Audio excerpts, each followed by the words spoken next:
नमस्कार साथियों, आप सभी का स्वागत है हमारे इस न्यूज़ चैनल में। दर्शकों देखिए, अभी हम खड़े हैं मध्य प्रदेश के बैतूल जिले में और यहाँ पर संत रामपाल जी महाराज जी के सानिध्य में एक विशाल भंडारा चल रहा है। तो दूर दूर से यहाँ पर लोग आ रहे हैं।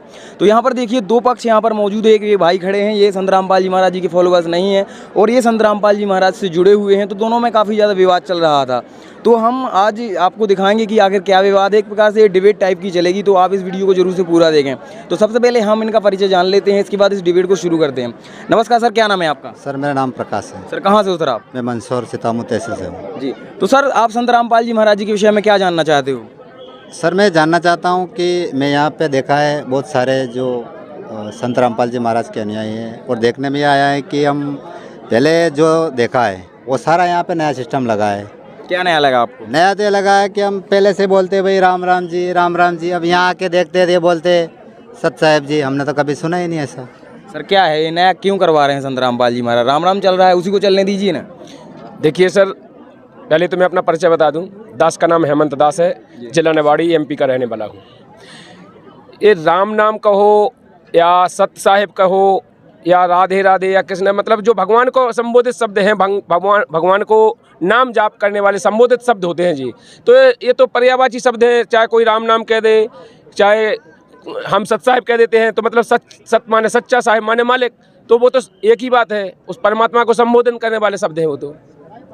सर बताइए। सर मेरे बात से समझ में आता है, जब हम यहाँ आते हैं हम किससे बोलते हैं, धोख देते हैं अपने देवी देवताओं के लिए, और यहाँ आके देखते थे ये सब ऐसे जमीन पे लेटे हुए हैं। ये क्या कारण है, कुछ जानकारी? सर यहाँ पर देखिए, इन्होंने देखा कि जमीन पर लेटे रहते हैं। क्या है ये सब? मतलब उनकी समझ से परे है थोड़ा। मतलब इनका कहने का है कि जो लेट कर दंडवत प्रणाम करते हैं वो पहले ऐसा कभी नहीं देखा है, क्योंकि सब लोग मतलब ऐसे चरण छूने लेते थे, हाथ जोड़ के प्रणाम करते थे, ऐसा सब करते थे। और आज हम लोग लेट कर साष्टांग दंडवत प्रणाम करते हैं। तो ये तो अपने सदग्रंथों में लिखा है। अभी तक जो हमारे गाइडलाइंस देने वाले गुरु थे उन्होंने नहीं बताया। ये कारण ये रहा, उन्होंने बताया ही नहीं है कि प्रणाम का लाभ क्या होता है। जब तक हमें कोई बताने वाला नहीं मिलेगा तो कैसे पता लगेगा कि प्रणाम का लाभ क्या होता है। जैसे अपने श्रीमद् भगवत गीता में लिखा है, अध्याय 4 के श्लोक नंबर 34 में कहा है, हे अर्जुन उस तत्वदर्शी संत की शरण में जा, सरलता पूर्वक दंडवत प्रणाम कर। स्पष्ट लिखा है, उस गुरु की शरण में जा, फिर सरलता पूर्वक दंडवत प्रणाम कर। उसको कपट भाव छोड़कर प्रणाम करने से सरलता पूर्वक समर्पण कर, फिर वो तुझे जो ज्ञान उपदेश देगा उससे तेरा कल्याण होगा। तो हम अपने श्रीमद् भगवत गीता, जो अपने वेद, जो हमारे शास्त्र हैं, उनको संत रामपाल जी महाराज जी ने प्रमाणित करके हमको ये भक्ति विधि बताई है और उसका प्रमाण दिया है। बताइए सर। मेरा कहने का मतलब है, क्या संत रामपाल जी महाराज जी गुरु और कोई गुरु नहीं इस धरती पे? पूरे विश्व में तो और भी गुरु होंगे। और पहली बात तो एक हमारे भारत में बहुत से गुरु है, क्या वो ज्ञान नहीं बता रहे? इनसे पूछेगा। बताइए सर। देखिए बहुत से गुरु हैं, मैंने नहीं कहा है गुरु नहीं भाई। तो मैं कह रहा हूँ कि जो हमारे गुरु थे, जो अभी तक गुरु बने रहे, गुरु पद पे स्थापित हैं, उनको ये पता ही नहीं है हमारे ग्रंथों में लिखा क्या है। मैंने थोड़ी कहा कि नहीं है गुरु, लेकिन गुरुओं को पता ही नहीं है ना।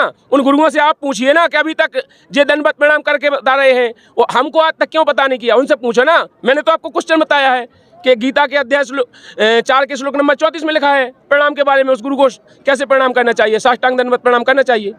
तो अब अपने जो जैसे और जो अनुयायी हैं, जो जिनके गुरु हैं, उनको उनसे क्वेश्चन करना चाहिए। मैं प्रणाम इसीलिए तो प्रमाण दे रहा हूँ कि हमारे गुरुजी प्रमाण दे रहे हैं कि उनसे पूछो, उनसे कहो कि अब तक तुमने क्यों नहीं बताया है, हमको क्यों गुमराह करते रहे। बताइए सर।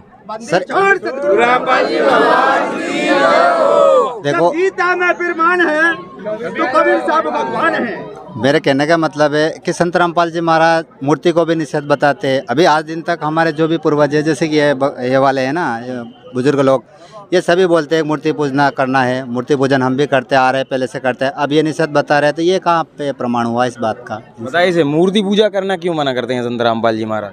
देखिए मूर्ति पूजा इसलिए कहा है उन्होंने कि मूर्ति में भगवान तो है नहीं।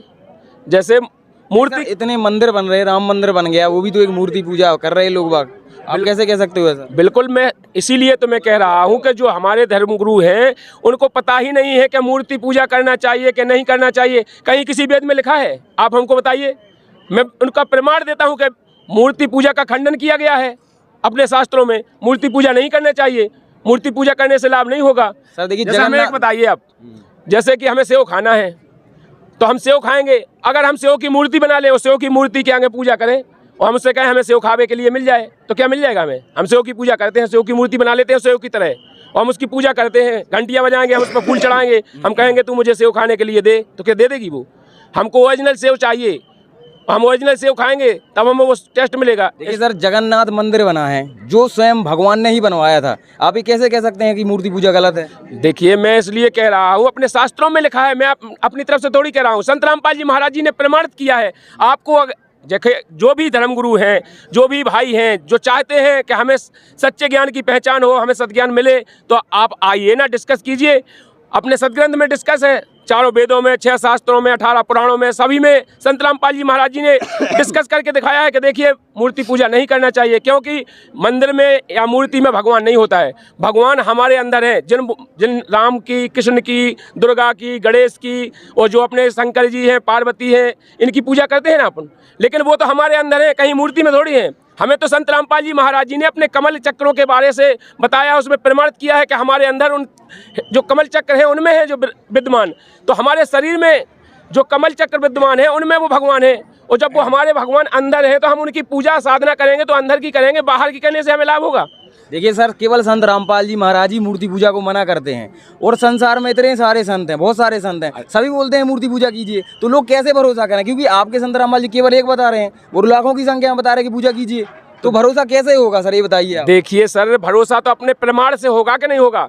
मैंने आपको प्रमाण तौर पे कहता हूँ, वो भी तो प्रमाण बताते हैं। कहाँ प्रमाण देखते हैं? कौन सा एक भी धर्मगुरु बताइए कि वो प्रमाण करके बताए हमें, बताओ, किसी के पास है प्रमाण? है हमें बताओ, कौन से गुरु प्रमाण कहते हैं, बताते हैं कि पूजा यहाँ लिखी है, मूर्ति पूजा करना चाहिए। बताइए सर, क्या प्रमाण? पहले मेरी बात पूरी होने दीजिए। मैंने जो कहा है, वो जो देवता हैं जो अपने अंदर हैं, उन अंदर में उनकी साधना करना चाहिए, तब वो हमें लाभ देंगे। हमें संत रामपाल जी महाराज जी उनके यथार्थ मंत्र बताते हैं, ब्रह्मा सावित्री का बताते हैं, लक्ष्मी गणेश जी का बताते हैं, और तुम्हारे पार्वती शंकर जी का बताते हैं, मतलब सभी के, विष्णु जी का बताते हैं, सबके हमको जाप देते हैं, उनके यथार्थ मंत्र देते हैं, तो हम उनकी साधना करते हैं। हम मन मंदिर में उनकी पूजा करते हैं, हम मन मंदिर को साफ रखते हैं। जैसे जो बेकार है, बीड़ी, गुटखा, सिगरेट, तम्बाकू, मीठ, मछली, शराब, जुआ, वैश्याचार, अत्याचार, दौड़ाचार, रिश्वतखोरी, मतलब जितने भी बुरे कर्म हैं वो छुड़वाते हैं संत रामपाल जी महाराज, और फिर हमको वो हमको साधना बताते हैं उनकी, और साधना हम उनकी करेंगे तो वो हमको लाभ देंगे। वो क्योंकि देवता कोई भी हो, अगर जैसे हमें जो बताओ, अगर आपका नाम शिषपाल है और हम गणेश गणेश कह के बुलाएं तो आ जाओगे आप? नहीं आओगे ना। इसी प्रकार संत रामपाल जी महाराज जी ने कहा है कि जो हम उनकी पूजा करते हैं और जिन नामों से उन्हें बुलाते हैं वो उनके नाम हैं ही नहीं, उनके जो यथार्थ नाम हैं उन नाम से उनको बुलाया जाए तो वो आएंगे। वो बताते तो राम राम बोलते हैं, राम का नाम ही है वही, उसी से पार होते हैं। बताइए किस ग्रंथ में लिखा है कि राम नाम का जाप करना चाहिए? बताते हैं हरे राम। बताते नहीं, आप बताइए, आपने जैसे डिस्कस किया, आप बताइए कहाँ लिखा है कि राम नाम जाप करना? सारे संत हैं, कई सारे संत हैं सर, पूरे बता रहे हैं। अरे यार, राम नाम क्या है वो पता है? सतयुग में भी राम नाम बोलते थे लोग। हाँ, तो जब ये राम नहीं थे तो सतयुग में कौन से राम थे? बताओ हमें, होंगे कोई सर, कौन से राम थे? इसीलिए तो हम कह रहे हैं उस राम का पता है कौन है वो राम। अपने को अगर जानकारी देखो, तजुर्बे में नहीं आते बताए। और एक बात और मैं कहना चाहता हूँ, क्या अभी तक किसी भी जो संत रामपाल जी महाराज मान लो ज्ञान बता रहे हैं, जो भक्ति विधि बता रहे हैं, क्या अभी तक इससे पहले किसने करी थी ये, या किससे प्रमाण है ऐसा? वही तो संत रामपाल जी महाराज तो आज आए हैं ना। बिल्कुल, ऐसे पहले भी तो ज्ञान होगा। हाँ, इससे पहले हो नहीं सकता है कि आज ही ज्ञान आ गया है। देखिए, यह ज्ञान जो आज संत रामपाल जी महाराज जी बता रहे हैं, जिस चारों युगों में यह ज्ञान प्रकाशित होता है। सतयुग में सतकृत तेरा, त्रेता नाम मुनिंदर मेरा, द्वापर में करुणामय कहाया, कलयुग नाम कबीर धराया। चारों युगों में भगवान आता है और चारों युगों में इन्हीं नामों से आकर के वो यथार्थ भक्ति देते हैं, वो अपने नए अनुयायी बनाते हैं, उनको ज्ञान देते हैं और उनको यही साधना देते हैं।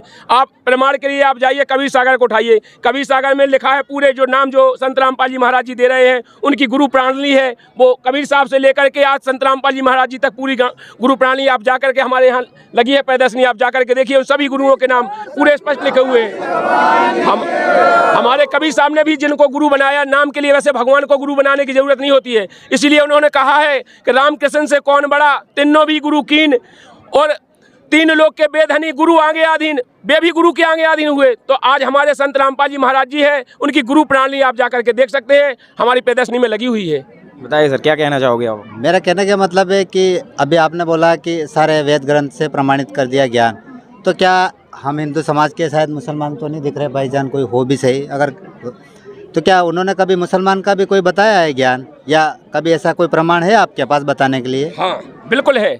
देखिए, संत रामपाल जी महाराज जी ने हिंदू ग्रंथों से ही नहीं, मैं यही तो कह रहा हूँ, जैसे हम अकेले पहले सबसे सनातनी हिंदू ही थे, हमको बांटा गया, मजहब बांटे गए, हमको मुसलमान बनाया, भक्ति मार्ग में बांटा गया, कोई सिख बन गया, कोई ईसाई बन गया, जबकि हम सभी पहले हिंदू ही थे।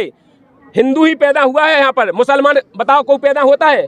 उसकी मुसलमानी कर देते हैं, उसे मुसलमान बना देते हैं जबरदस्ती। वो मुसलमान पैदा नहीं होता है। कोई पैदा हुआ है आज तक मुसलमान? बताइए। शास्त्रों में प्रमाण है। कबीर साहब भगवान तो देखिए मैं बता रहा हूँ, यहाँ पर सभी हैं। और संत रामपाल जी महाराज जी ने सूरत फुरकानी 25 के आयत नंबर 52 से 59 तक डिक्लेयर किया है उस परमात्मा के बारे में जिसे अल्लाहू अकबर कहते हैं। उसके बारे में सूरत फुरकानी 25 के आयत नंबर 52 से 59 तक उसका ज्ञान दिया है। और कहा है कि इन काफरों की बातों में मत आना, वह परमात्मा कोई और है जिसने 6 दिन में सृष्टि रची और 7वें दिन तखत पर जा बिराजा। कुरान शरीफ में लिखा है, आप जाकर देखिए। बताइए सर। तो देखो अभी तक हमने जो सुना है वो केवल रामकृष्ण के बारे में सुना और रामकृष्ण ही भगवान है। और अभी आप बता रहे हो कबीर साहब भगवान है, तो क्या ऐसा कबीर सागर में लिखा हुआ है कि कोई भी तो वाणी होगी अगर भगवान है या परमात्मा है? हम भी मानते हैं, पर मान लो ये तो पढ़े कि वो परमात्मा है, उनके शब्द में उन्होंने कुछ तो बोला होगा। देखिए मैं आपको बताऊं, आपने कहा है रामकृष्ण भगवान है। हाँ भगवान है, संत रामपाल जी महाराज जी भी कहते हैं कि वो भगवान है, लेकिन वो 3 लोक तक के भगवान है, 3 लोक के स्वामी हैं। इनके ऊपर ब्रह्म है जिन्हें ज्योत निरंजन कहते हैं, उसके ऊपर परब्रह्म है, तो उसके ऊपर है पूर्ण ब्रह्म जिसे कबीर साहब कहते हैं। परमात्मा ने सबकी डिफाइंस किया है, सबको बताया है प्रमाण सहित सबको कि जो ब्रह्म है, ये ब्रह्म की कहाँ तक क्षमता है, ब्रह्मा विष्णु महेश की कहाँ तक क्षमता है, और तुम्हारे पर ब्रह्म की कहाँ तक है, 7 संग ब्रह्मांडों वाली है, इसके ऊपर पूर्ण ब्रह्म की कहाँ तक क्षमता है। तो सभी को प्रमाणित करके संत रामपाल जी महाराज जी ने बताया है। और आप अगर पूरी जानकारी चाहते हैं तो हमारे संत रामपाल जी महाराज जी ने ज्ञान गंगा, जीने की राय, गीता तेरा ज्ञान अमृत, भक्ति से भगवान तक, सौदागर को संदेश, बहुत सी पुस्तकें लिख डाली हैं। उनमें पूरा सृष्टि रचना की प्रमाण सहित दी है। आप जाकर के उनको पढ़िए। हिंदू धर्म के, मुसलमान धर्म के, सिख धर्म के, ईसाई धर्म के, सभी धर्मों के सदग्रंथों के मैं पेज नंबर, अध्याय नंबर, श्लोक नंबर सभी गुरुजी ने स्पष्ट प्रमाण किया है। आप जाके संत रामपाल जी महाराज जी के प्रमाणों को मिलाइए वेदों से, सभी सदग्रंथों से, जिस धर्म को मिलाना चाहते हैं। बताइए सर। जब सभी एक शास्त्रों में प्रमाण है। एक बात और है कि संत रामपाल जी महाराज जो है अपने माता पिता के पैर भी नहीं छूने देते हैं, आशीर्वाद भी नहीं लेने देते हैं। तो भाई माता पिता तो सबके आदरणीय होते हैं, वो तो पूजनीय भी होते हैं। फिर इसके बारे में आप क्या कहेंगे?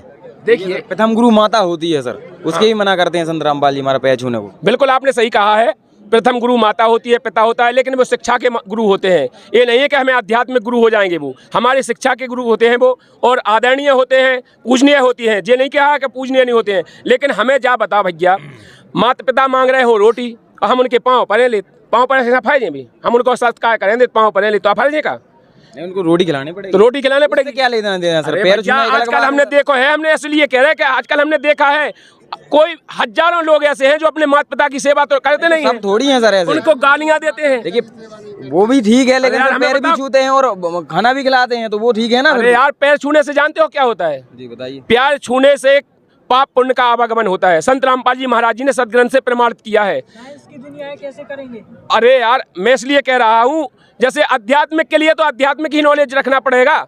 जैसे अपन को मोक्ष कराना है तो क्या सांस से हो जाएगा मोक्ष? आपकी सांस मोक्ष करा देगी? सांस यार, सांस तो तुम्हारी कछू नहीं है। अगर एक दिन पानी नहीं बरसे चौमासे में और एक चौमासे ना बरसे, सब सांस धरी रह जाए तुम्हारी, सब जने भूखन मर जाए। सांस के चक्कर में ना पड़ गई तुम।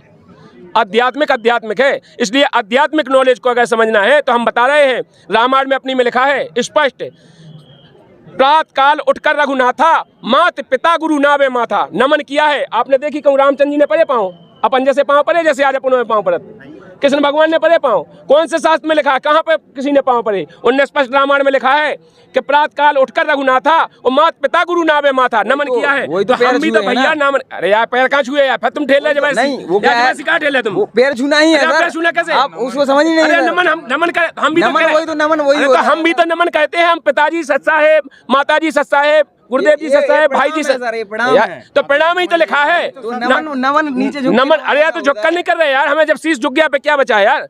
हम भी तो झुक रहे हैं ना, हम भी तो कह रहे हैं कि भैया जी सत साहेब, पर क्या हुआ? प्रणाम करना, सत साहेब कहना, हाथ जोड़ के नमन कहना, वो एक ही चीज है। लेकिन पाँव छूने से पाप पुण्य का आवागमन होता है, इसलिए हम एक दूसरे के पाँव नहीं छूते हैं, ना आशीर्वाद देते हैं।